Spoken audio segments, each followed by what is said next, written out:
Welcome to the space where creators have aligned a positive and intellectual collab of open minds. For sharing and learning from one another, it's a vibe. Read the Rosa podcast on the mic. Subscribe, educators spitting bars. I guess you didn't know I'm multifaceted and humble, checking off life goals. The classroom is my comfort zone where I plant and sow seeds of knowledge, compassion, empathy, and hope. Reading is the key to unlocking your potential. Countless benefits, including cognitive and mental. Regardless of the genre, books are highly influential. Go get yours, I'll get mine. Making strides, monumental. And rock with me and get down to this new jam. With my friends, I had a very simple plan. Educate the masses through books and life lessons. It's the grand slam. I'm out. Kia ora, kia ora, and welcome to the Reads with Rosa podcast. I'm so excited to introduce our special guest all the way from Dunedin and Aotearoa. He has done a lot of research around acceptable and effective methods of implementing exercise in our Pacific Island communities. And this year, he completed his PhD at the University of Otago. He is also the host of the Sick As podcast. Welcome to the show, Dr. Troy Ruhe. What's up, my brother? That was cool. I've never had an intro like that. I've only been on like a couple of podcasts before and like radio stuff, but you're like, yeah, it's never that cool. That was awesome. No, this is an honor to be here. Yeah, as you said, my name's Troy Ruhe, and I did my PhD in exactly what you talked about. It was just, I loved physical activity and trying to get our communities more involved, because that's just something that we did growing up was what do we do in our communities, and how is it that we can actually start getting more in behind to support those different initiatives. And then sadly, in the world that we live in, a lot of it is driven by numbers, and if you can't produce those numbers. So I'm sure we'll get into that shortly, but so at the moment I'm still in Dunedin as a research fellow here, and host of the Sick As podcast. It was something that we're going into our second year of doing that now, but it's something that, even though I've been doing it for almost 2 years now, I still freak out every time we're about to get into it. So you mean like how I freaked out off the camera just before? Yes. all the breathing techniques, or the sort of like trying to make sure you're not getting too hot. Thinking so much. Bro, man, oh my god. Okay, let me just tell the audience, like, I think it might have been May or something. Like, I had been watching Troy, like I had been like listening to his podcast, and then I knew I was going home in June. I knew I was going home, I was going, and then I was going to eventually be in Dunedin. So I was that guy. I hit him up on the DMs. I was like, I got nothing to lose. And I'm like, I'm coming to interview you. There was no, hey, bro, would you be interested? I mean, that came later. But I was just like, bro, I'm coming to Dunedin. I'm going to be there this time. I'm coming to your studio, and we're going to do the interview there. And then I went to Dunedin in July. I was there for 3 days, and then I left. And then I had to message him, oh, bro, I was wondering if you're still interested in being interviewed. I'm so sorry, my bro. I was only there for 3 days. So anyways, long story, cut it short. Bro, it is such an honor to have you on the show, man. How are you coping with COVID? I mean, obviously, Dunedin it's not, the lockdowns haven't been as extreme as in Auckland. How are you coping? Like, health-wise, mentally? I think personally, so this is something that I've tried to wrestle with a little bit. Is like, am I feeling this way because of COVID, or was I always feeling this way? So I think the silver linings, as I try to find in nearly anything, is that with COVID, it gave us that chance to reflect and take time out. So obviously we're in a privileged position down here. So for everyone listening who's not from New Zealand, so we have a kind of a tier system where level 4 is a complete lockdown, level 1's freedom. Here in Dunedin, we're at a level 2. So it feels like it's freedom, but we're also, we're still wearing masks everywhere, scanning in, sanitizing, and trying to keep distance. But then I feel for everyone who's still in the north half of the North Island, where they're in complete lockdown, or they're slowly coming out of those, and I've been there for almost 3-ish months now. So personally, I'm doing well. Definitely the restrictions in my mind of where I can go for research, or where I can go in terms of the possibilities, that's the limiting part, because I'm always trying to think, oh, we could do that, we could do this. But that's just something that we work around. But mentally, I think it was at a time where I needed to slow down because I was just, going. And then I was the opposite of everyone, where their anxieties came as COVID was hitting, and my anxieties started to decrease when I felt, oh, we're actually going to get a break from all of this. So it was, yeah, it's just different ways of looking at things and trying to get that perspective when you can. But we're very lucky here in Dunedin to actually have that bit of freedom to think. Yeah. Yeah. Hey, bro. Tell us a little bit about your cultural background. I know you said a few weeks you were in Wellington. I mean, did you grow up in Wellington? Did you grow up in the islands? Tell Yep. us a little bit about your cultural roots. Sure. Yeah. Yeah. I'm one of those lucky kids who was around, being Cook Islands Māori and then being Māori here in Aotearoa. And so I actually did a documentary, like a doco thing for my sister recently, and she was talking about her. So we grew up separately. So she grew up with my mum mostly, and my mum's still in the Cook Islands. And we grew up with our father here in New Zealand. And my dad felt like he couldn't give us 100% of, what the worldview in Te Ao Māori was. But so in terms of our Cook Island side, our mum lives there. Our mum's fluent. All of our family are fluent, and we kind of we were around it all the time. So like that just was who I was, and I didn't actually feel like I had to go learn my culture. So when people were like, Right. "Oh, you know so much," and I'm like, "Oh." I think I mean, you know how to speak English really well, or you know how to do this really well because your family just do it a lot. So it was actually being in New Zealand more and being away from my mother that I started realizing that it's more mine to lose than it was mine to gain, because I had it, and now I'm slowly just like, oh man, I'm embarrassed every time I have to speak Māori with my mum, or with anyone over there, or writing emails and reading. It's just like, oh man, this was something that I had, and now I'm losing that. And then in terms of our Māori side here in New Zealand, it's a bit different because the generations, in terms of my koro being one of the people who had it all, and then was in a time where you actually couldn't speak Māori, where you couldn't practice Māori at school because it was literally beaten out of you. And it was this disconnect because at home they're speaking Māori, they're doing things Māori, and then they go to school where it's not allowed at all. So there's kind of a fear of teaching that to your child. His child being my father, who's Peihana, who then had us, and kind of was a little bit like he had that cultural split between being very, very versed in Western ideologies, I guess, and then trying to reconnect with his Māori side. And then us being lucky to be the next generation, we were kind of exposed to the whole gamut of it. Yeah.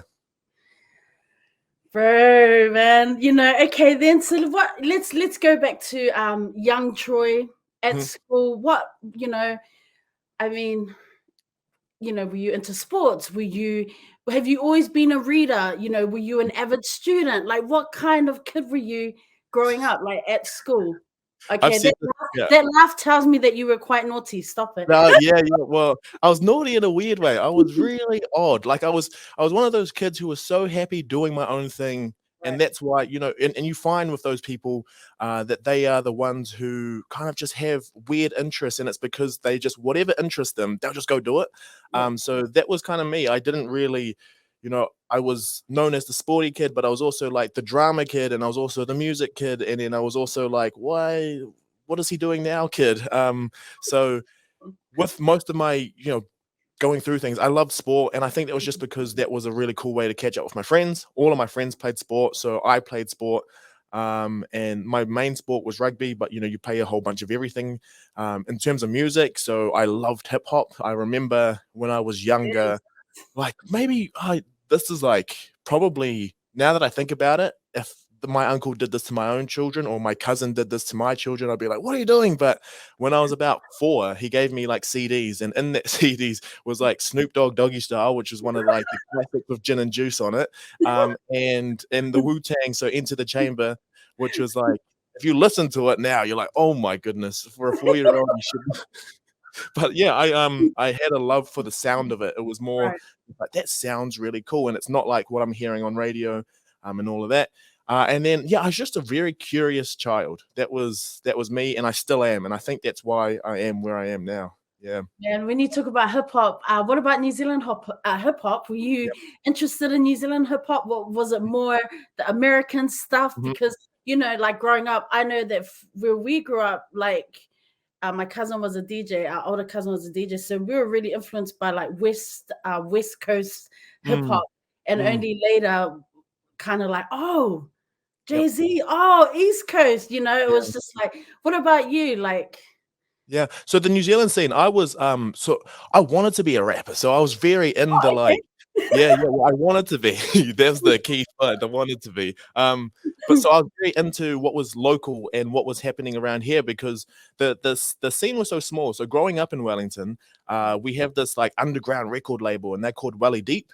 And what they did, they just try to grab as many people as possible who kind of, live that hardcore hip hop life, like everything about hip hop, from the b-boying to the graffiti to the beatbox to actually rapping and making that music.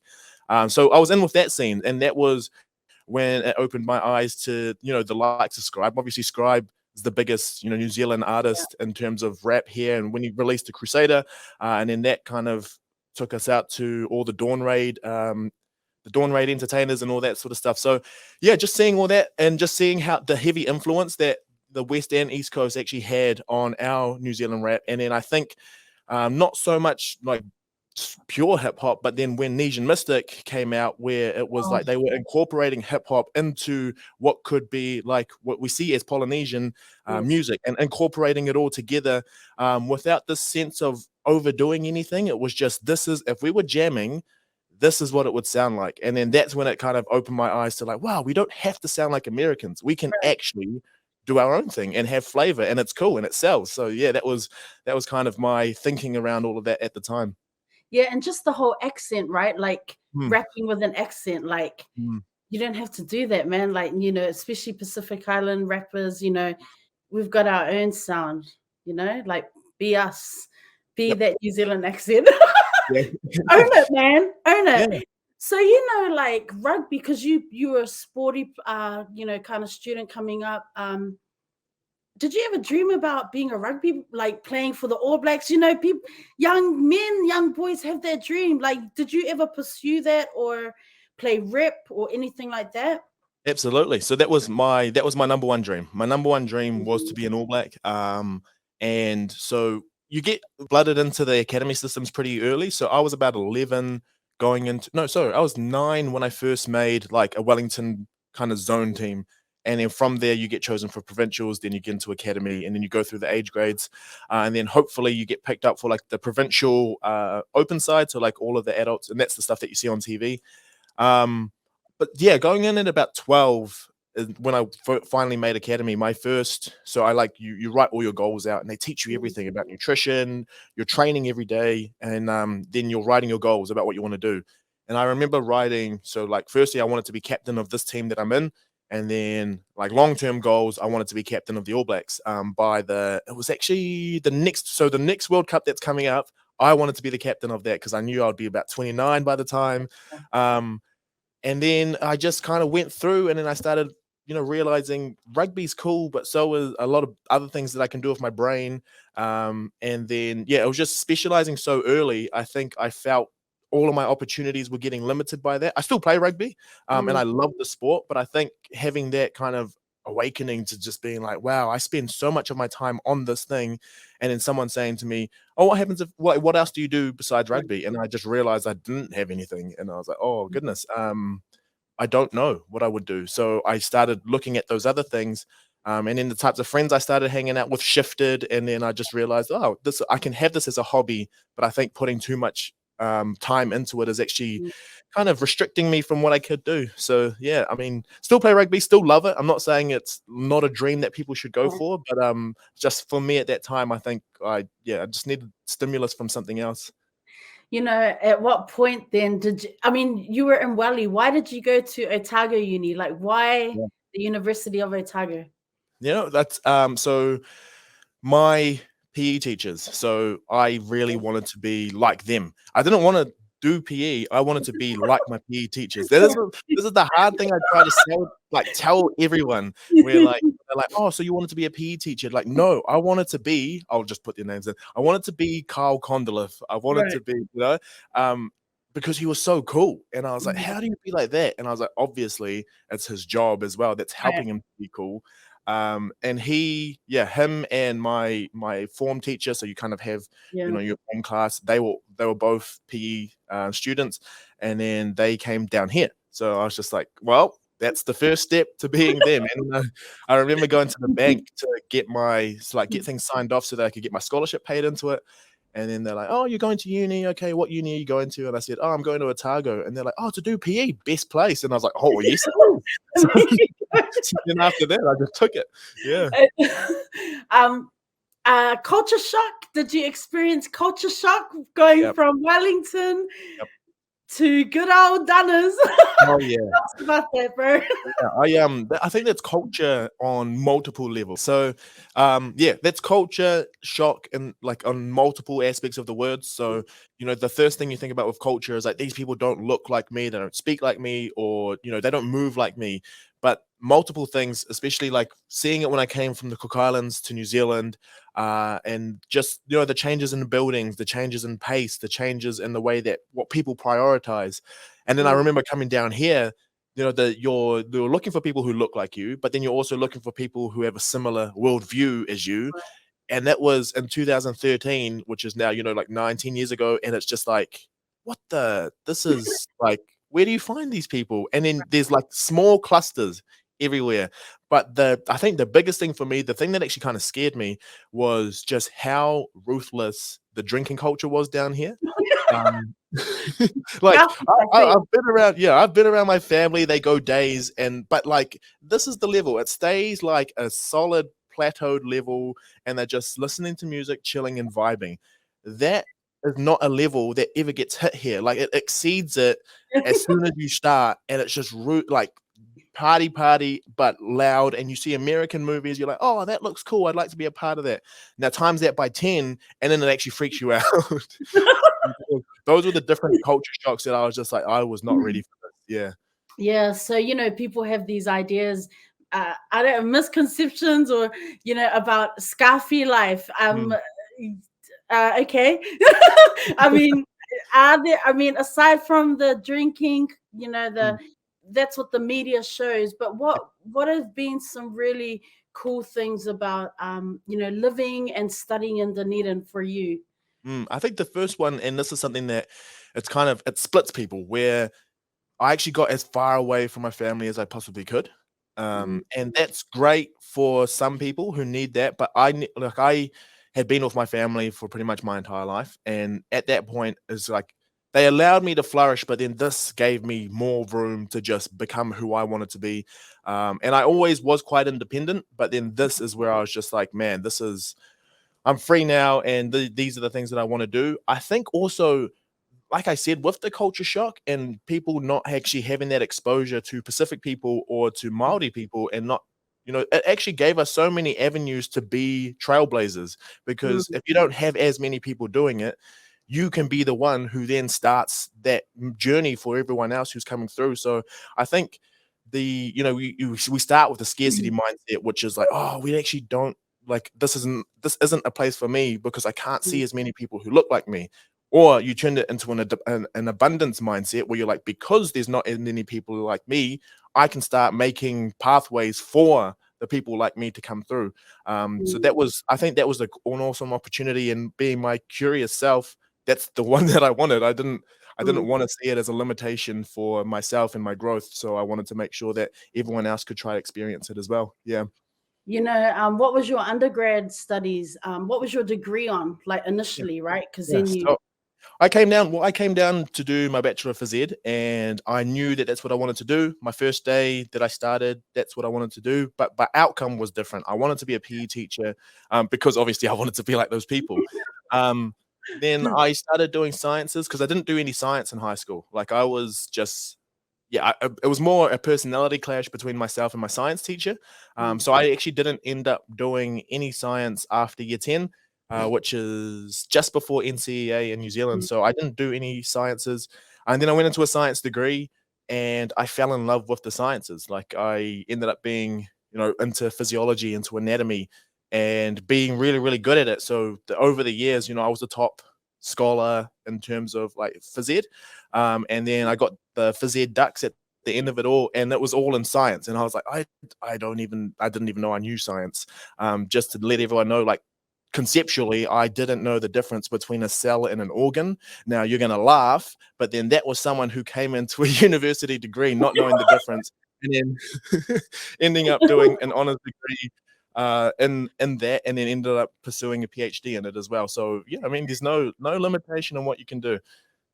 I saw this photo on your because I had to research, man. I read all these articles that I found on you, bro. I was like, this guy, okay, there's so many articles, but I saw this photo that I thought was quite funny on your IG, and the caption says, this was December 2020. Right. You had just submitted your PhD in sport and exercise science, and the caption was something like along the lines of, if someone had told me this day would come 10 years ago, I would have laughed and pushed you into a bush. Yeah, okay. Tell us about that. I mean, at what point did you decide, okay, do you know when you started? I mean, yeah, like when did you say, hey, I'm really enjoying this. I'm going to do my PhD. There's nothing stopping me. Like, when did you decide that?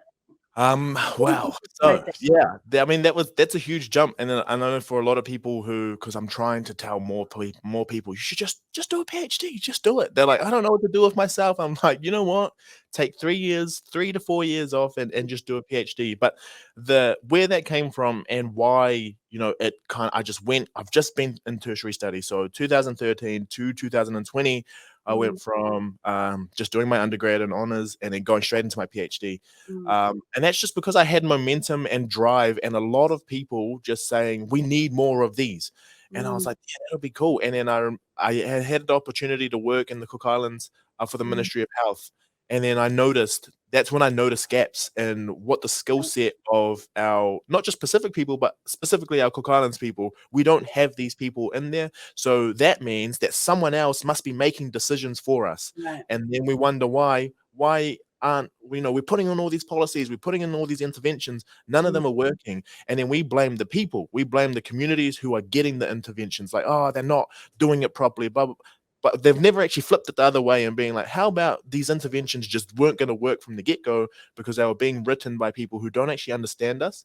So that came to me when I was doing my honors, and I actually started working with the Pacific Trust down here. So I started doing some of their exercise classes for them. Right. And they were very basic classes, just doing regular movement and just doing a little bit of dance. And they were just saying, it's nice to have someone taking us who like we can speak with and knows exactly what we're talking about. So, I became a son to pretty much everyone who was in that class. And then I felt like that was my, not obligation, but it was almost my duty of service to continue that. And there was only one way that I knew how to do that, and that was to continue studying so that I can help try to bridge the gap between policy and then where our people are. Yeah. I like how you said that, duty of service. And I want to talk about this word service, right? The Samoan word for service is tautua. And so, there are different stages of service, in your family, your village, your community. Is there a Cook Island Māori word for service? Yeah, it probably is, but I'm blanking right now. Yeah. Didn't mean to put you on the spot. I read in this article, this is what you said, because service was a word that came up in several articles. And this one said, you said, I've always felt that my purpose in life is service. If I get an opportunity to make a positive impact in people's lives through something that I love, it is the most fulfilling feeling, being able to help with that lifestyle change.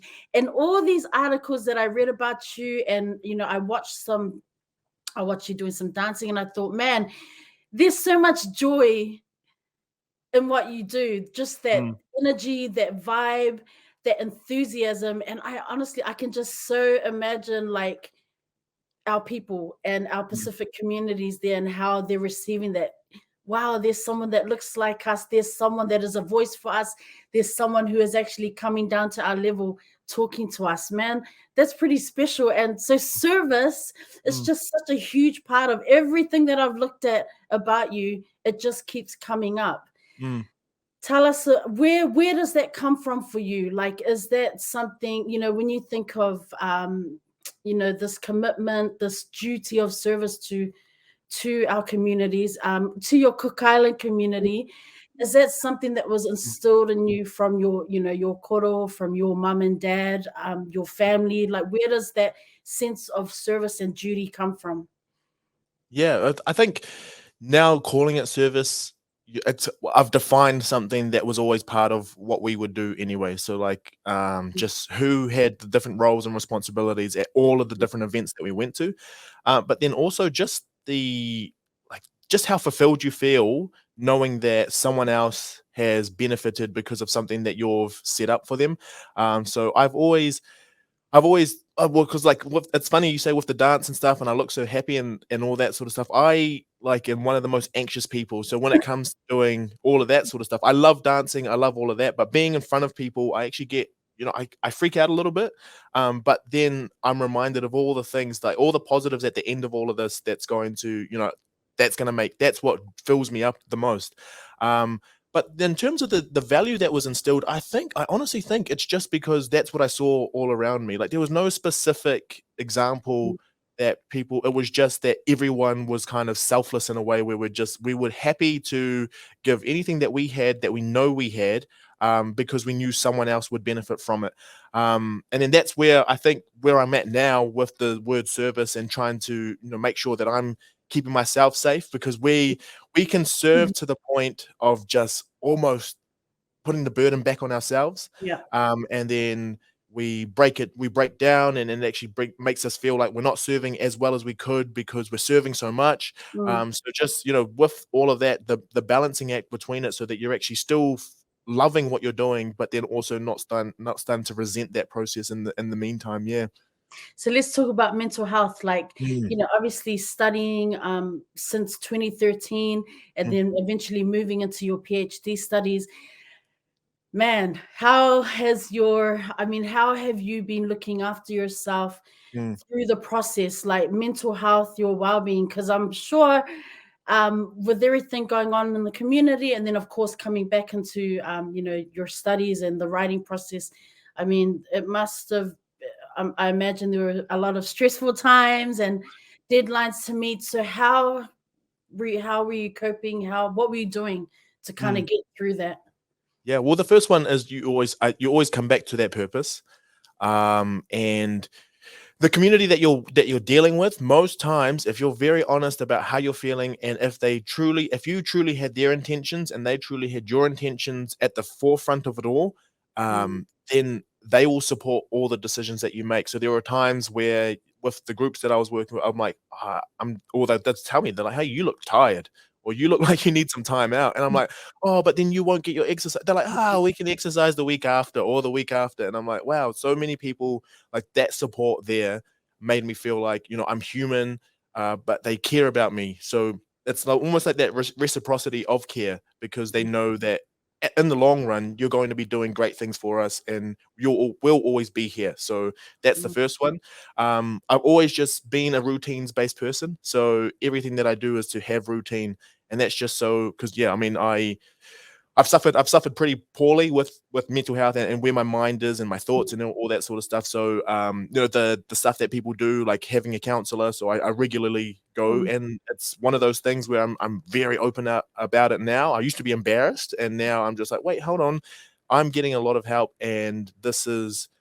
Even when I'm good, I go there and I still chat, and it's like people who have really good friends, but not mm. having to put all their problems on their friend. Right. We can just put it onto someone who can just put it in a closet somewhere, and they can deal with it better than putting it back on the people who are lifting you up. We don't want to push them down. And then just, yeah, a loving having an outlet. So if it's writing poetry, if it's reading, if it's just walking, and like I just put my headphones on and I'll just go wherever. I don't plan anything. I just go for a walk, and then can come back and just yeah, know that I will be in a better place if I take myself away from it all and then come back fresh. Yeah. Who has been your support crew? I mean, let's shout out some of these people that have really stood by you through this process. Um, who are some of the who are the, they say surround yourself with, Mm, with a good with a good group of people. So who, I mean, if can you mention some of these people and what they mean to you in terms of getting to the end, man? yeah. Like, who are some of these people? Sure. Wow. So well, if I think, you give the natural stuff, your supervisors, your research crew. So we actually have like an Indigenous research team here, and we all support each other because we know that if we can all get to the top, we can be the ones who start to make the change for the rest of us. But also, there's an elderly group at the Pacific Trust Otago. So they were who I first started researching with, and Mm, they are, they're all 65 plus. They all just get picked up. So I go pick them up. We go do our dance. And to be honest, without them knowing it, they actually framed how I view research, how why I see the reason, like, what is it that gets me through to the next week. So I see them once a week on Fridays, and they, because they're so honest, they will tell you if you're not doing something right. They'll tell you, like, if they like something, but they barely tell you that one. They more tell you the stuff that they don't like. But that they're doing it. The proper "I love you. This yeah, is why we're giving this to you, is because we yeah, love you and we want you to be better."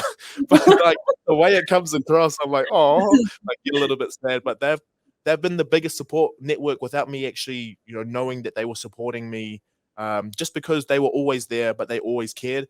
yeah, And then I have my Cook Islands community who also, they were very supportive of everything that I did.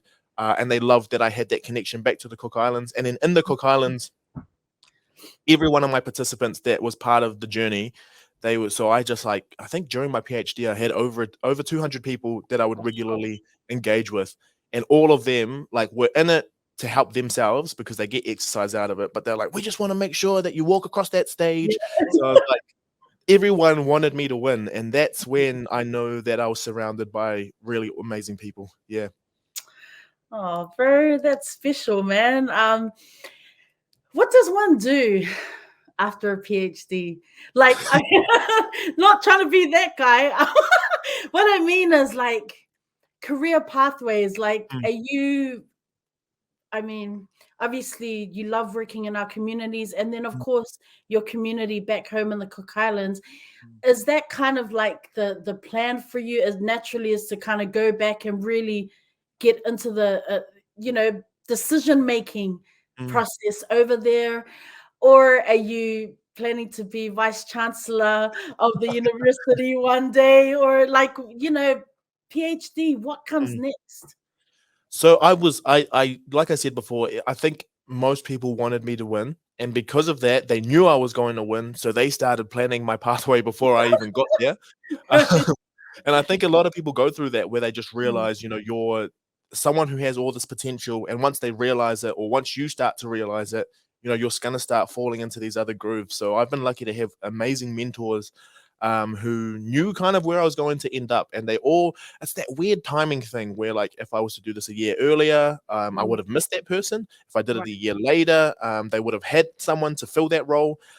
So I was lucky that as soon as I submitted my PhD, I went straight into a research fellowship, which basically, that takes care of you in terms of a salary.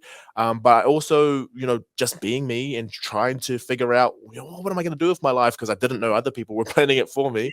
Um, I started, I became that person who would speak as much as I could Right. at different forums, so that people could see what I was up to. And from that, I continued my work with the Ministry of Health in the Cook Islands. Mm. And then I am also working on some WHO projects. So for the World Health Wow. Organization, just being their physical activity policy or resource. So the Wow. person who it goes through, like, so the expert on that. But that's all throughout the Pacific region. So it's starting to happen where I'm actually starting to become that person that when I saw the need for it, I was like, Mm. man, we need more people like that. I didn't know it was going to be me, but it then became me. So, just that's, yeah, there are so many places you can go, but I do know what you mean. After my PhD, when I submitted it, I had this 1 month just feeling of like, I'm in the void right now. I should be doing something, but I like, where am I? What am I? What am I? Like all those questions. Who am I? All those questions came up. Yeah. Man, your parents must be so proud of you, eh? Mm. Your I family think must be so. like, bro. I forgot to ask you, like back at the beginning was, um, were there other, did you have other family members or aunties, uncles, or who went to study at university, who did tertiary studies, or were you kind of like one of the first, Mm. in your extended family? Yeah, so this is another thing that I talk about a lot. So I'm the first to do a PhD, kind of the first to do postgrad in general, and the first to do as well as I did.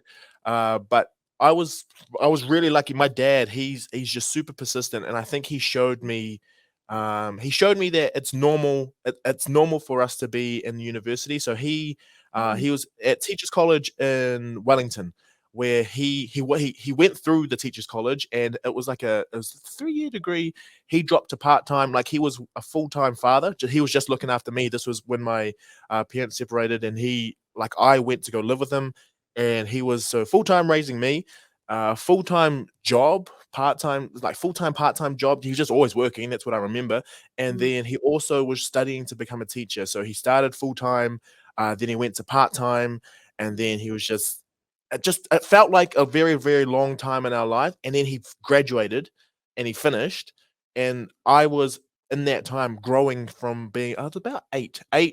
to 12, 8 to 12 to 13-ish before going to college, where I was in the university environment because he had no option but to take me because he couldn't afford a babysitter, so he had Right. to take me to the university. I was in these classes with all of them, and I didn't know that subconsciously that made me feel like I'm comfortable in universities. And then he started working at that university as well, in the Maori staff there. He started working with them, so he was running a lot of the students who would come onto the marae. He looked after the marae, so I was on there as well quite a bit, and Wow. that's when I feel like university wasn't weird, like, that I was going. Even though he took his time going through, he still went through, and got to be there and enjoy it with him. Yeah, Slowly but surely, bro. I absolutely. love it. When you reflect now on this PhD journey, and obviously you're still continuing with research, what are some of the like one or two big takeaways for you? I know that it's like what 7 years, but when you look back, like what has been like an absolute like highlight or takeaway from this whole process?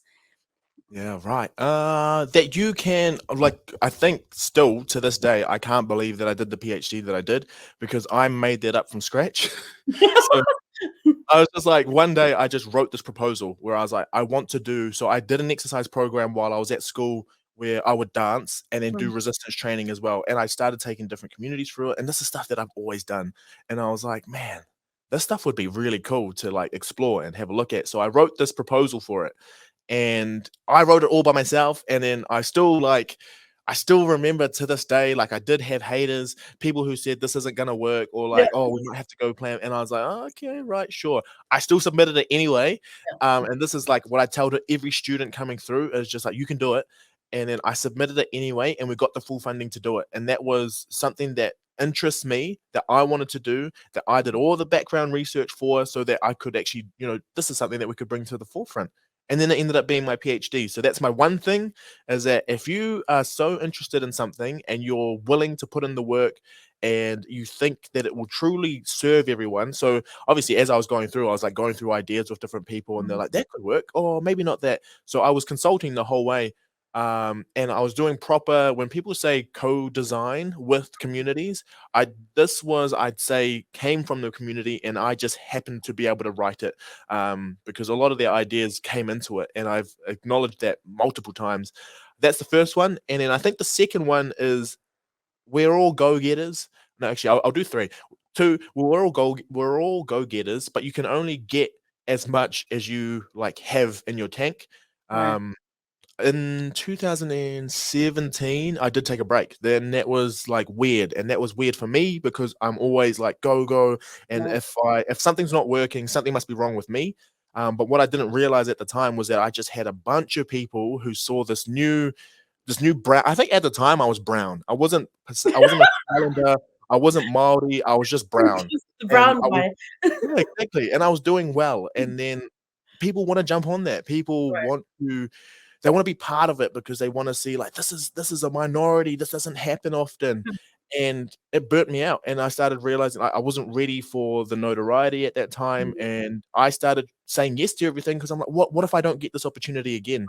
And that's that whole scarcity mindset where I was like, I need to take these opportunities because, you know, we don't actually end up in spaces like this. So if I don't take this now, I might miss out later.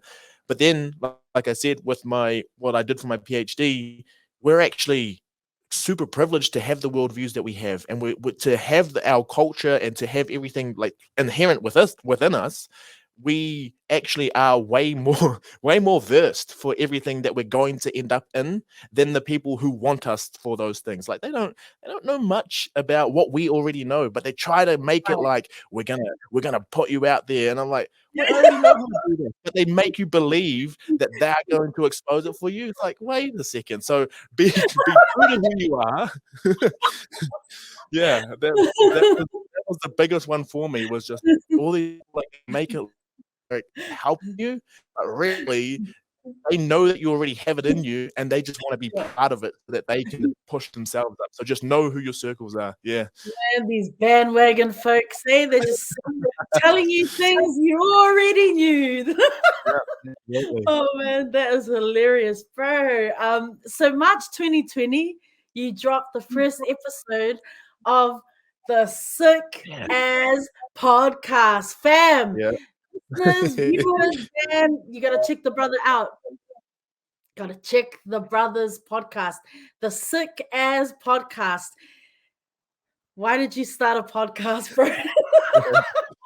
No, so this was a cool question, and I'm glad you brought that up because someone's asked me this before, and I re-listened to it and I was like, that was a horrible answer. Um, It's the same thing. It was because I was spending a lot of money, getting counseling and getting different help and going through different techniques to try to help me with my mind. Just the way that my mind works for people listening, it's really hard for me to not have anxious thoughts about, other people thinking I'm not good enough, me thinking I'm not good enough in terms of my self-esteem, and just making sure that I'm enjoying every moment. So that's when I spent a lot of money on trying to, get myself away from thinking that I'm a burden to people, and just that I'm not doing well. So just wanting to be okay. In this podcast, what I was like, I've got so many friends who don't have the opportunity to actually access that. So I'm almost kind of like, just what do I go through in those? And then I come through and I do like a verbal diary. And then I started realizing that other people's journeys, similar to what you've done, you're interviewing people, and all these people are kind of only known for one aspect of their life, but they're not known for what are the other things that actually led them to where they got to. And it's exactly like how you've done all of this, leading me to where I am now, where like it's a culmination of so many different things that make people who they are. But those stories can't be told in like a small Instagram post, or they can't be told in other ways where people aren't reflecting fully or feeling comfortable doing it. So that's when I was like, I think this is the way to go. And I'd been thinking about it for 2 years, but then I moved back to Raro, technology didn't work, and I came back here and I was like, this is the time. And we were just going into New Zealand's first lockdown. Yeah. And I was like, you know what? If there was a time to start it, this is it. And because so many people were in lockdown, I always blame it on people being in lockdown. But it took off in that first couple of weeks because I think no one had anything else to do. So they're like, I'm going to listen to this guy. And then I've just, had a steady stream of followers since then. Yeah. And bro, how do you choose your guests? Because you've mentioned, I mean, you've had a ton of guests, but then I also like how you have when you don't have a guest, then like you said, you're just verbal diary. I love you've talked about things like rejection, motivation, life skills. I mean, a whole ton of topics, right? And I like that. How do you choose your guests? Like, are they people that you know or you follow, or you've crossed paths with? Yep. I think it's similar to like it'll be really similar to how you would choose yours, where you just see people who do interesting things and Mm, you reach out to them. At first, I would go for people that I knew because I'm yeah. like, oh, what if they don't like me? And I'm like, at least I know a bit about you, and we can Right. like start riffing off on that stuff. But then when I started getting more and more confidence, I'm like, I've done, yeah. So I'm on 45 guests now, and Yes. that's like an hour each. So that's Yeah. 45 hours under my belt of talking to different people. Mm, So I kind of know how it's going to go. And then obviously you do your due diligence and you go through and you read about them, you learn a lot about them, and you've probably seen it multiple times because you've done it to me already. But when you ask a question and they go, "Oh, good question," that's the best. That's the best feeling, and it's because you know you've done your work. But that's how I choose them. I choose people who genuinely interest me, but also being here for 10 years now, you meet really cool people because I try to mm, sit down with them because I've just yeah, technology and myself don't go well together. Like something will yeah. go wrong and then I'll freak out. So it's being able to sit there, but also I feed off energy quite well. Like how people go, it will lift me up. So that's how I choose them. It's a combination between I know them already and they do cool stuff, or they do cool stuff and I'm able to approach them, or they suggest their friends. Yeah. Yeah, I think that's what I really liked when I first came across your podcast was that you were able to sit with them. Like I was Mm. actually watching a podcast where people were sitting together. Like I have interviewed my friends that live here, and we can't even sit together. Like at that time, Yeah. the restrictions. Like we have not even been able to like sit and chat, which is stupid because we all we're in Japan, but Mm. it's just yeah. So that's what I loved was just seeing that setup, which is why when I hit you, I told my brothers I hit up Troy and I said I'm coming to your studio. Didn't even ask him. I just said, I'm coming. I love the setup, bro. I have to ask this question because tell me about this air fryer. Oh, goodness me. Bro, You tell, had to bring tell up us the air. about It's a touchy sub. No, it's so with this air fryer. So basically, what happened, and that was only a couple of episodes ago. It wasn't long it. ago. But I bought an air fryer so long ago so that I could start using it. But then I moved out of my flat. I left it there. So this was about a 3 year. Like this whole journey was about 3 years because I loved that air fryer. But then I left it at my old flat, and then I actually managed to get it back. This was the first day that I had it back. And I was like, "Oh, I've got my air fryer. I'm gonna do the most amazing dinner tonight." I went out specifically for ingredients for my air fryer because I was gonna do roast veggies, I was gonna do this chicken, and I marinated my chicken to put it all in, ready to go. And then I had a flatmate who I left it under like in this particular spot, and it was near the stove. It wasn't on the stove, it was near the stove. And then this person was like, "Oh, can I cook?" And I was very like, but my air fryer's there." And then she's just, "Oh, it's all right. I'll move it. I'll move it. Okay." And I was like, I was very like, it was a real no, but like at the same time, I'm like, if you think you can do it, yeah, go for it. Obviously, it didn't work like that because because what happened was the bottom of it got burnt because it was so hot next to the Mhm. stove. Because what usually happens is when stoves get really hot, Yes. plastic things melt. So anyway, yeah, my air fryer got melted shut. My chicken is still in there to this day. It just won't open. I tried everything. I tried using a knife to cut it. I tried using everything, but it's just so yeah, it's sealed. It's just like when you use a soldering iron to put solder together. It's done. It's done. Oh my, what is this guy? I had seen snippets that you had posted. And I was like, wait. I need to go back.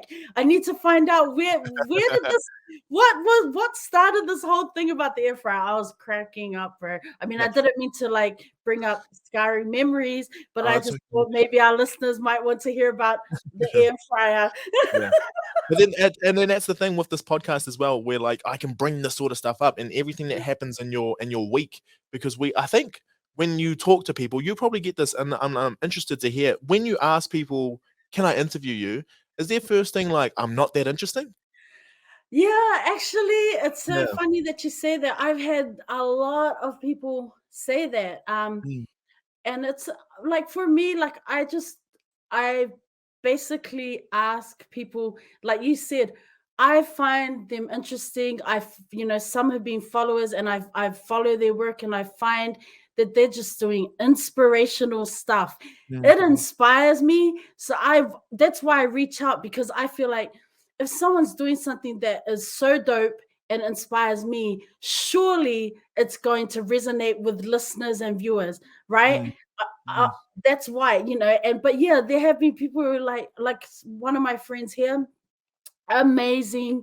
She is amazing, Tongan Japanese, and her journey has been quite a journey. But she was like, "Oh, I'm not. I didn't really. Oh, And I was like, "Sis, And then she came on the show and shared her story. And I've got other friends who are also, they're like half this and half that, and her story really resonated with them. So I feel like when people say that, it's like, oh no, man, come on, like. Everyone has a story, everyone has a journey, and there's bound to be something that resonates with the people watching or listening. Yeah, absolutely. And there's times when you're asking them questions about stuff and they're like, "Oh, I'm not interested," at the beginning, and then they go on like a 12-minute like, "Oh yeah, and then I climbed this mountain and then we did this and we were stuck in the ravine." You're like, "You're not interesting. What the?" I know, man. I love it. And it's just, I think that's the cool, like, I'm not like, I really am an introvert, and going into this whole podcast journey kind of like, I really kind of fell into it. It kind of just happened. I was part of something else that didn't work, but I had friends who had seen me and they're like, why don't you try and do your own thing? Why don't you do your own podcast? I was like, yeah, nah, I don't know. I don't know if I can do that. But then I kind of like just took a leap of faith and just kind of went with it. But I'm rambling, but this whole journey has just been like it's just been a real like learning curve. Like I always say, every week I'm learning. But the biggest thing is just listening to these stories and life experiences. I like to bring on people who are doing things that I really enjoy. Like I love music, I love hip hop music, I love books, and this podcast didn't have an intended audience at the beginning. My thing was like, bring on these amazing people. I'm bringing you on today because I saw you. I was like, man, this guy is cool. And the title of the show, the Sick As Podcast, I was like, man, this is sick. But just seeing, because I didn't know about I first found out about you, it was the podcast. Like, I didn't even know anything about you other than, yo, man, this is a really dope podcast. And I'd watched some episodes. I was like, this is cool, man. Because at that time I was just kind of like learning about different podcasts and stuff, but yours was definitely one of the ones that I tuned into. So I was like, man, this guy's cool. I gotta get him on the show to share a story. Then, we're like following each other, and I was like, wait, hold up. He's doing his PhD. So then I start discovering, and then I'm reading articles and things. I'm like, wow, there's so much more to you. You're not just this podcast host. And I just feel like, man, people who are not watching your show yet, they're gonna like listen to you and just see what a really cool guy you are. You're an academic, you're a scholar, active in the community, but you're also like hosting this amazing podcast. So anyways, I'm rambling. Stop it, Rosa. Stop it. Really appreciate that. Wait, actually, I keep forgetting that it's called the Sick As Podcast because you said Sick As Podcast. And this is a story I've never told, and this is like why it's interesting when I go on to other shows, because I'm like, what have I already said on my own podcast? But I that started because I wanted to do like an intro song. Or like an intro, not a song, but like the little jingle thing. And I was like, just mumbling. I was like, my name is blah, blah, blah, blah, blah. And you're listening to, and I was like, and you're listening to this Sick Ass Podcast. I didn't have a title yet. Yeah. And then I was like, Sick Ass Podcast. Sick Ass Podcast. Yeah, that could work. People are like, what's your podcast called? Or like, what's your podcast? And I'm like, oh, it's Sick Ass. And then they're just like, wait, what? And I'm like, no, it's Sick Ass Podcast. And they're like, oh, it's a Sick Ass Podcast. So yeah, that's how it all came out. Nothing wrong with it, bro. It's so unique. It's so original.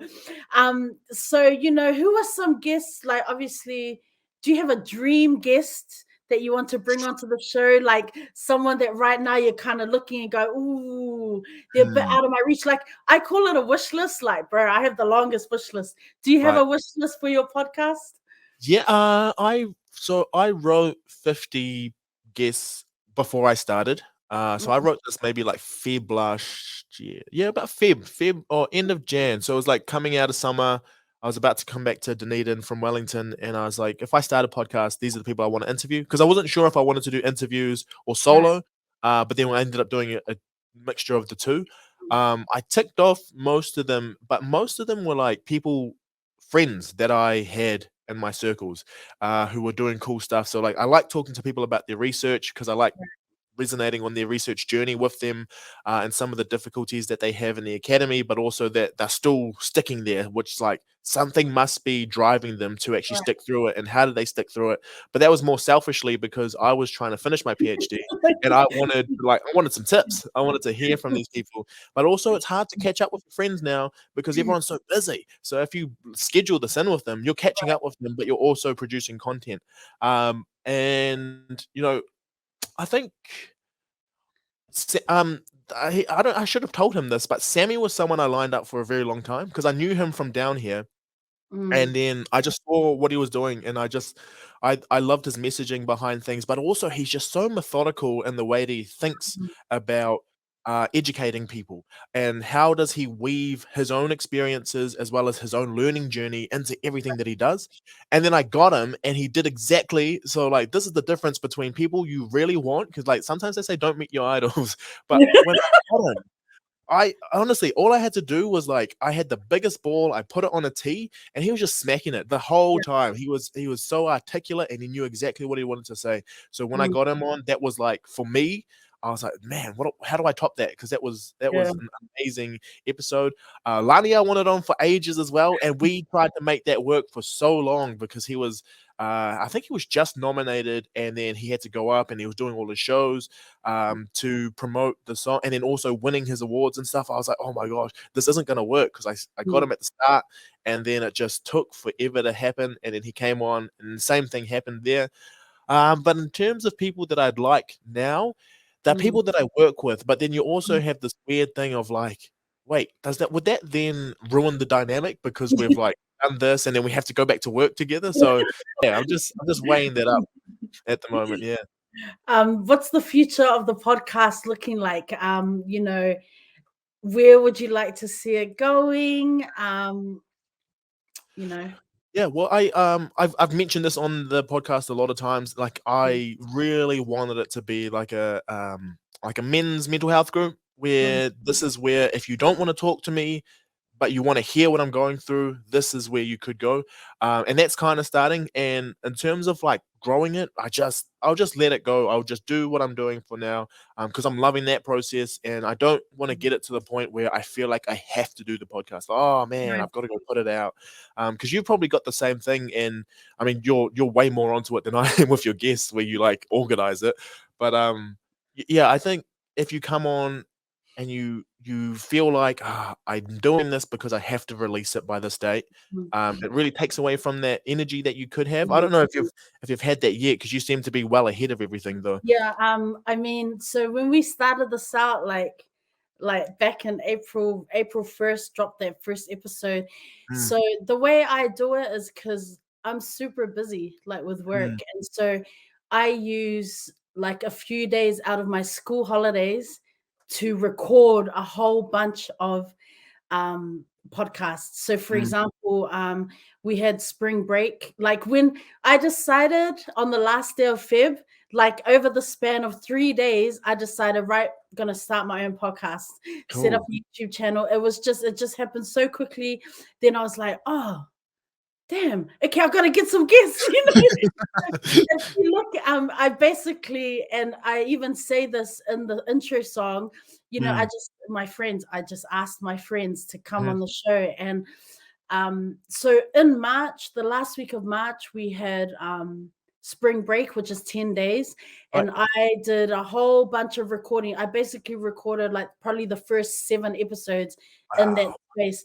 But it was so difficult because and so the idea was like just do a whole bunch and then we just release it over time because Mm, it was just because I'm just so busy. And my friend who is amazing, Shout out to my friend Evo. She's gonna hate this. She might delete this. She actually might edit this. Do not edit this out, sis. Shout out to my friend Evo out of Melbourne. She does the editing for the show, and she has been on board since the start. So yeah, like as we've gone on, like when I came home in June, we decided, okay, when I'm on holiday, I'm on a holiday.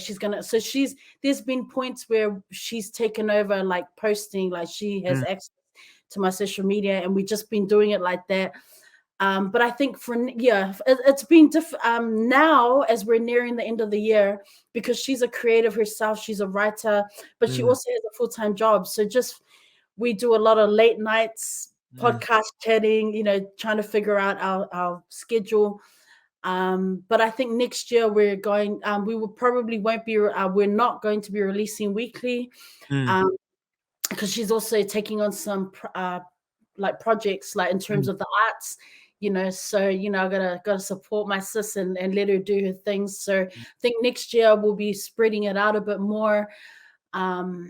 It's the whole, I mean, we try and we have been doing it on the weekly, but I think definitely next year we're just gonna maybe like fortnightly release or something. We're still trying to figure it out, but yeah, it's hard, bro. And it's, when I look at every podcast has their different way they do it, right? Some people release weekly, some people interview on the weekly. So I can tell you, like right now, like the past 4 weeks, I have been interviewing, and we haven't done this in ages. It used to be chunks of interviews, but the past few episodes, I've interviewed every weekend, like 6 a.m., which would be 10 a.m. New Zealand time, and then we released the following Thursday.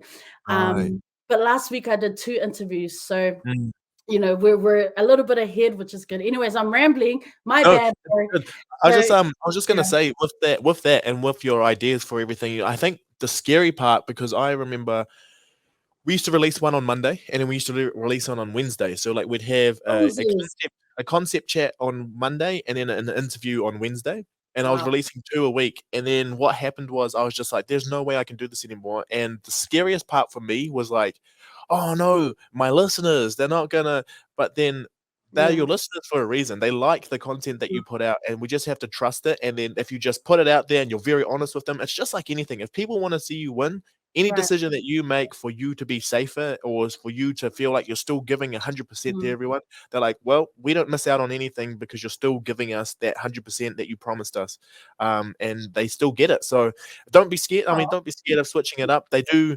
It does feel scary because you're like, oh, I'm breaking routine, but like everyone understands, and if anything, they're happy for you because you're going to be happier in the process. Yeah, I love how you said that, because my teacher friends here, they're like, how the hell do you release it on a weekly? Like they're always, and so I tell them no, because I've done like 7, 8 interviews, and then that's done, and we just release over but it's hilarious, bro, because I remember this other time we were like talking about something that happened like a few months before, and then people were like, what? People, they didn't know, right? They were like, oh, it's a weekly thing. And I was like, oh, my bad. Yeah. That was from 2 months ago. But as we so it's just stuff like that. But I really, I like how you're talking about the audience. And I mean, my thing is, people are either gonna like it or they don't. Like, it's so good.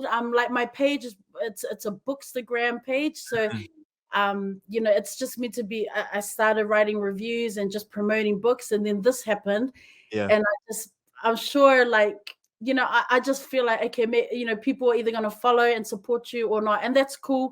People who love it will love it and stay there, and it doesn't really bother me. And that's okay. So oh, that's really cool. I think it's a good mentality to have, especially because you're putting this out into the ether for everyone to consume. And then, I mean, you never know, because I always just say, if one person takes something from this, or if I get better from doing this, we've all won. Everyone wins, because I'm a better person, or that person's a better person. So whoever's part of that world then gets a better version of whoever that person was. Have you ever had a bad, have you ever done something in an episode where you're like, oh, cringe, why did I do that? Like, do you ever have those moments, or are you like, you're cool as, like, I got this? No, yeah, I think going on to other people's, I'm more aware of that because I can't correct it. Like I have a weekly show, so I can come on the next and I'm like, hey, last week I said this, my bad. But like when I go on to other people's shows, like that's it. That's how all their listeners are. If they don't ever go and listen to mine, they're just gonna listen to this and they're gonna be like, this guy, what the heck did he say there? But at the beginning, I used to listen to all of them. I don't really listen to my own stuff anymore because that's like my verbal diary, and that's how I felt at that time. That's the truth in that time, and I'm just happy with how it is. And that's that's the snapshot that people get of me. But there are definitely. I remember when I used to listen to my interviews. Oh goodness, you'd like hear them saying something, and then you'd totally cut them off, and you're like, why? I get that. Yeah. That resonates with me. Sorry, I cut you off just to make it. Yeah. No, but like they'll be going on this really cool story, and then you go to like the next question that you had in your mind, and then you're like, oh, they actually spoke about that. I should have gone on that. So yeah, that's a learning curve. But like as I know, I'm gonna come back the next week and I can better that for next time. I hear you, bro. Oh, you're funny. So you're a reader. I know you do a lot of research, so obviously you have to read, texts that are to do with research. But when you're not doing that kind of reading, what other books do you like to read? Oh, I love reading. And it's a weird thing. It's one of those things. It's like I'm a prolific reader now, not just the stuff that I do at work, but like because I'm reading so much to do with work. The best counter to that is either listening to a lot of music or actually reading stuff that has nothing to do with my work that I'm doing. And I found through reading that I had mentors that I never had growing up, and I have access to these people's minds without like only paying that one-off fee. Like I don't have to go to classes with them because they'll put it all in a book for me, and I can access them through that way. So yeah, I've tried reading. So the only ones that I really could do was Harry Potter in terms of the fiction, but a lot of non-fiction. So I was really heavy into like business books because I find that the way that people operate, like top CEOs of different businesses, how they operate is all about efficiency. And when we start being chock-a-block with everything that we do, we have to become more efficient. So I like looking at the habits of those people. Also, so like they call them the self-help ones, but like just things around meditation and then I'm also really quite fascinated by where the world is going to end up shortly. So like with the difference in like AI and technology, and then some kind of history as well lumped into that stuff as well. Yeah, just because I love knowing where things are going to go, but then understanding that things will only go there because of where we are now and how we actually got to where we are now. So origins and whatnot. Do you mentioned earlier that you like to write poetry and have you ever do you have a collection of things that you've written? Do you see yourself perhaps one day publishing a book, whether it's research related or just putting some of that poetry out? I've thought about putting poetry out there. I think verbally I'd prefer to do it because like there's when you write something, it's so you can whoever's reading it, whatever mindset they're in at that point, could just inflict it in a way that it wasn't meant to, which is cool because they can start interpreting it the way that they want. But with some of my stuff, it's so intentional that this is what I'm trying to say, and if I say it in this way, you can't misconstrue it. So I think maybe the poetry, I'd probably just like record it or just perform live, and then that way it goes out to people. Because that's so weird. I only thought about that maybe like 2 weeks ago, and I was like, wow, I get to put this out on this podcast now. That would be so cool because I love audiobooks and like you said, it could be like sometimes, especially if I'm reading like a memoir or poetry, like I've actually listened to audio poetry and it's cool, man, because it's just that whole nother level of connecting with what the poet or the writer is trying to say. So you should go for it, bro. And when you put that out, I'll promote it on my Bookstagram. Oh, thank you. Yeah, that'd be cool. Thank you. You heard it here first, folks. So do you have a book recommendation for our viewers and our listeners? Sure. Yeah, I have a few. So these are books that I I was trying to think. I was like, when you recommend a book, it's usually the first book that comes to mind is the most recent one that you've read because Mm, you're like, oh, this was good, and that's the one that's top of mind. But then I went back and I was like, maybe I should do the ones that I've read multiple times because there's a reason I read them multiple times. Um, yes. so the first one that this is it's a little bit hit and miss in terms of like when I talk about business people, one of my favorites is Phil Knight. So he is the Mm, founder of Nike, and he had a book called Shoe Dog. So if you've seen that, it's going through his entire journey of being like a very humble person who he had a pretty good upbringing when he went through it, but then the stories that are involved with how Nike became Nike is unbelievable. And yes, there are some things in there. I mean, like ethically, in terms of a brand, you probably don't agree with them, but if you can start looking at the way that he like fundamentally assumes himself in a mm, mm, business, you're just like, wow, this is an amazing person who did amazing things. And obviously, he had to step on a few toes in different places, but just like how right place, right time, and with the right awareness of the opportunity, he then developed one of the biggest sporting brands of all time. So mm, Shoe Dog, that was cool. I mean, it's more just the stories involved. When you right. think about people who are in business, you're just like, oh, that they're rich, but you don't actually think. Like I said, I'm really interested in origins of people and where they come Mm, from. So Shoe Dog, that one, yeah, I really enjoyed that one. Like I said, ethics aside, I think the stories involved, and then how the different athletes and stuff come into it as well. mm, Um, the second, it's actually three parts, and I'm not sure if you've heard of it, but everyone's read it, I swear. It's *Sapiens*. So Yuval Noah Harari, he's a historian, and mm, so pretty much *Sapiens* is like if you're watching a David Attenborough documentary on like this is a domestic cat. The blah blah blah wild cat is this, and then in this time that cat transformed to this for this.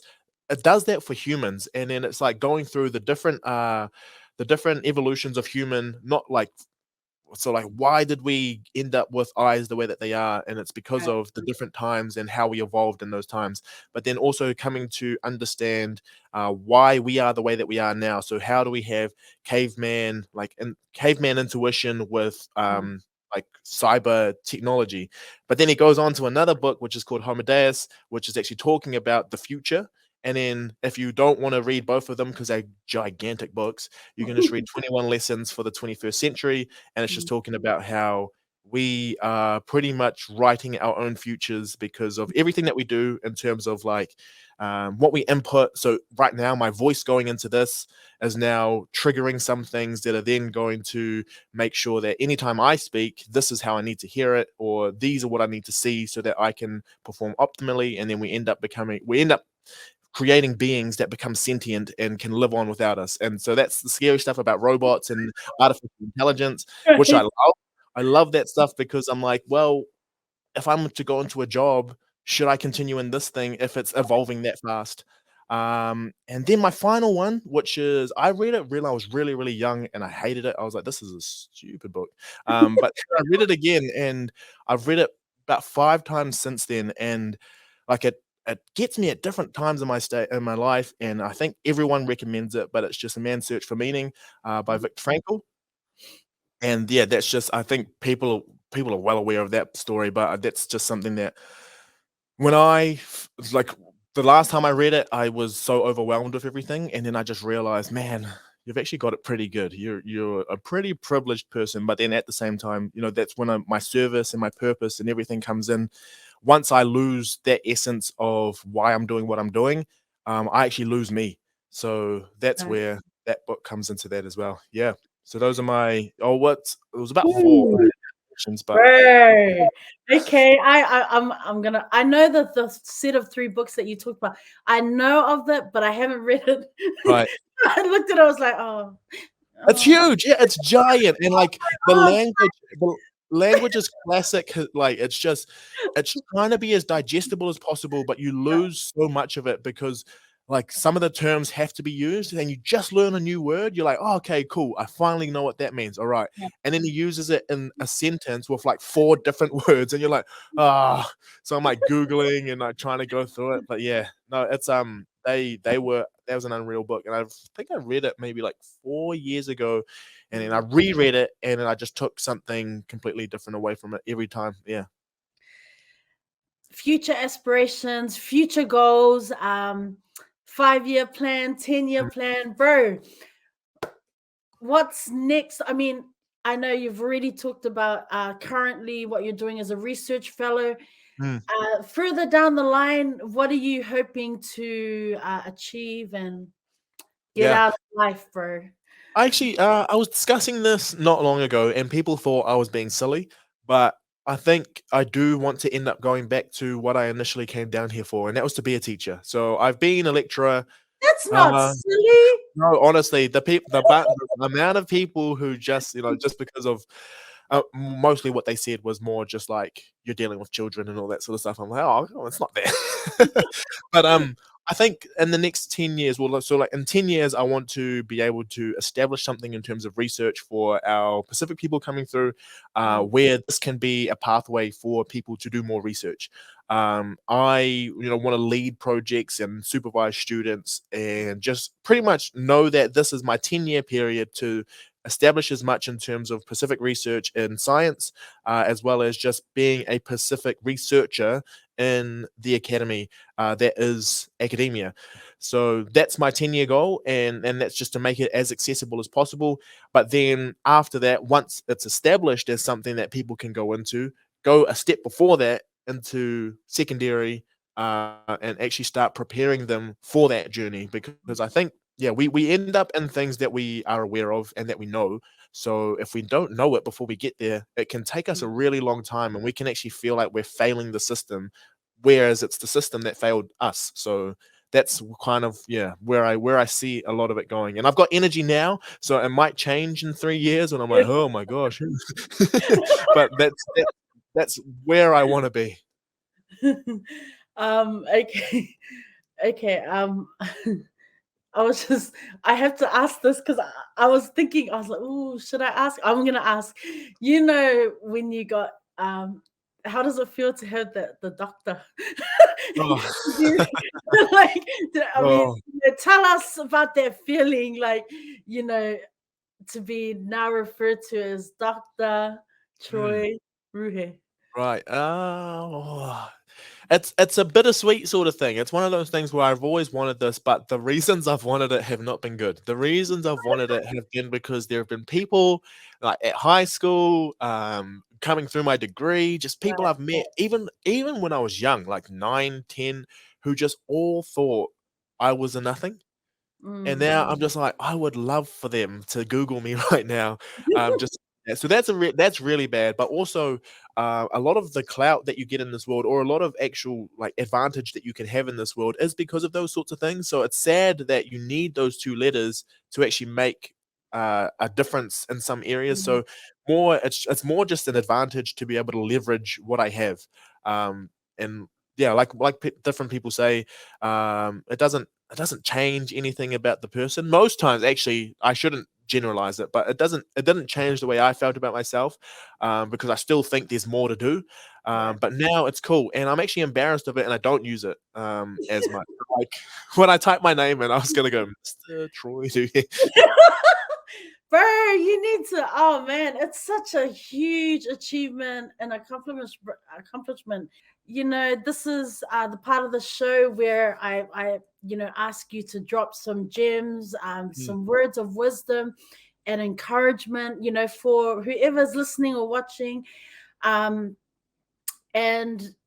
before I give you the opportunity, Dr.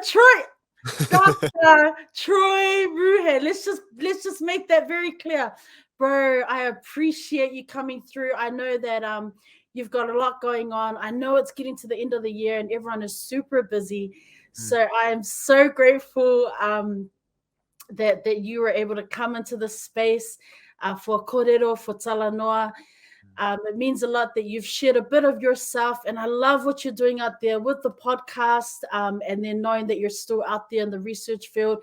I just want to encourage you just to keep going hard, my bro. Flex, because you work so damn hard. care about the haters. You gotta fix it, bro.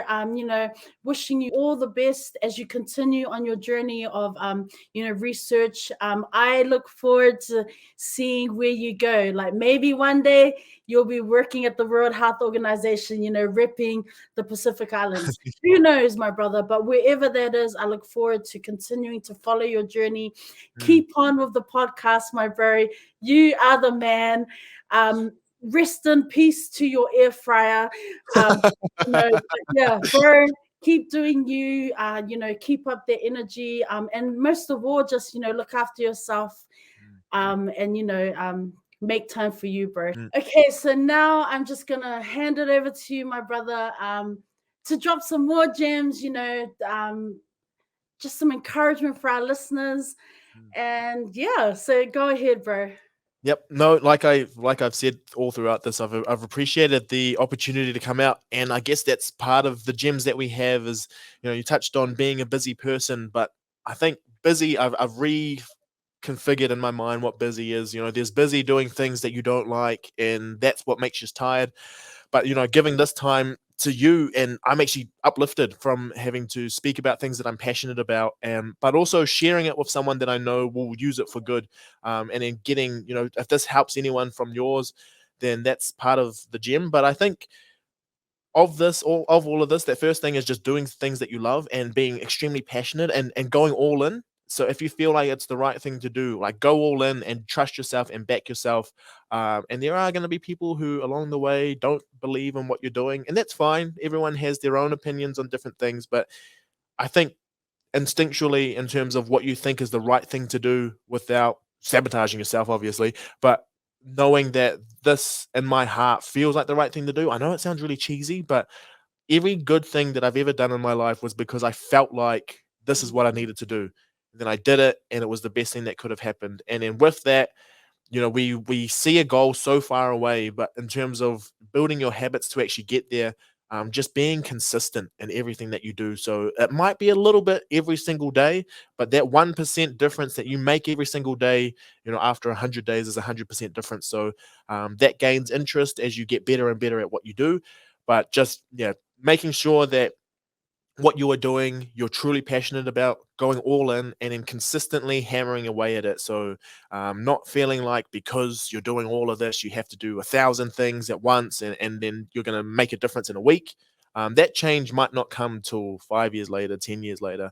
But having that vision of what you want to do and consistently chipping away at it is what's going to get us there. And just at the same time, it'll keep you safe in terms of how much you can give.